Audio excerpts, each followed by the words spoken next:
अंधविश्वास, ऋषि का तप और बिल्ली का सच। बात कुछ समय पहले की है। एक राज्य में एक बहुत ही प्रसिद्ध ऋषि रहते थे। वो अपने ध्यान, तप और ज्ञान के लिए प्रसिद्ध थे। अलग अलग गांव नगरों में जाके वो ज्ञान बांटा करते थे। वो जहाँ भी जाते थे लोग उनका बड़ा ही आदर सम्मान करते थे। एक बार वो ऋषि एक नगर में गए हुए थे। वहाँ एक वाटिका में वो रहते थे। उस वाटिका में एक कुटिया थी जहाँ वे रुके हुए थे, और वाटिका में एक पेड़ के नीचे रोज वो ध्यान लगाने बैठते थे। वहाँ के लोग रोज उनके दर्शन करने और उन्हें सुनने आते थे। कुछ युवा तो उनके शिष्य भी बन गए थे। उनके रहने खाने की व्यवस्था देखते थे और उनसे शिक्षा ग्रहण करते थे। यहाँ उस ऋषि के पास कहीं से एक बिल्ली भी आ गई थी। ये बिल्ली ऋषि की पालतू हो गई थी और अधिकतर समय उनके साथ ही रहती थी। ऋषि भी दयालु थे, इसीलिए बिल्ली को अपने साथ रखे हुए थे। लेकिन समस्या ये थी, ऋषि जब भी ध्यान में बैठने के लिए अपने स्थान पर जाते थे, तब वो बिल्ली भी वहां पहुंच जाती थी। जब ऋषि अपना आसन लगाए ध्यान के लिए बैठने ही वाले होते थे कि बिल्ली उनके पास आ जाती थी और खेलने लगती थी। कभी वो ऋषि के गोद में लौट जाती थी, कभी ऋषि को खरोचने लगती, कभी उनके ऊपर चढ़ने की कोशिश करती। इस प्रकार वो बिल्ली ऋषि को शांति से ध्यान में बैठने ही नहीं देती थी। ऋषि जब बिल्ली के इस चंचलता से परेशान हो गए, तब उन्होंने एक उपाय सोचा।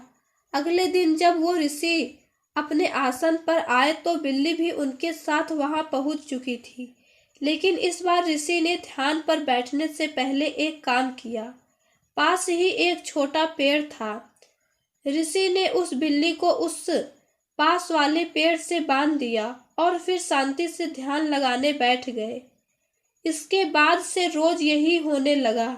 ऋषि ध्यान पर बैठने से पहले उस बिल्ली को पेड़ से बांध दिया करते थे, फिर आराम से ध्यान लगाने बैठते थे। ध्यान से उठने के बाद वो बिल्ली के बंधन को छोड़ देते थे। प्रतिदिन यही सिलसिला चलने लगा। उनके शिष्य रोज यह देखते थे, लेकिन कोई ऋषि से पूछ नहीं पाता था। कुछ समय बाद वो ऋषि वहां से चले गए। ऋषि के जाने के बाद उनके शिष्यों ने ये सोचा कि वो लोग भी उस वाटिका में ध्यान लगाया करेंगे, और जैसा कि उन्होंने ध्यान लगाने की योजना बनाई थी, तो तय तिथि और समय पर वो लोग पहुंच गए उस स्थान पर। लेकिन उन शिष्यों ने ये देखा था कि उनके गुरु ध्यान लगाने से पहले एक बिल्ली को उस पेड़ से बांध देते थे और ध्यान से उठने के बाद ही उसे बंधन मुक्त कर देते थे। तो वो शिष्य सबसे पहले तो कहीं से एक बिल्ली ढूंढ कर लाए। उसके बाद उसे पेड़ से बांध दिए, फिर ध्यान लगाने बैठ गए। उसके बाद से यही सिलसिला चलने लगा।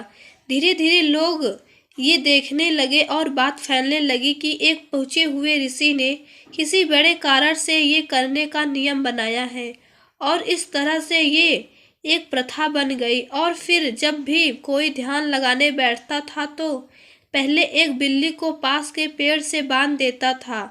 तो इस प्रकार से ये कहानी हमें बताती है कि एक अंधविश्वास कैसे फैलता है। हमें चाहिए कि इस प्रकार के किसी भी काम, रीति रिवाज या प्रथा को मानने से पहले हमें उनके बारे में ज्ञान बटोर लेना चाहिए। आशा करती हूँ आप लोगों को यह अंधविश्वास की कहानी अच्छी लगी होगी। तो लाइक, शेयर और कमेंट करना ना भूलें। धन्यवाद।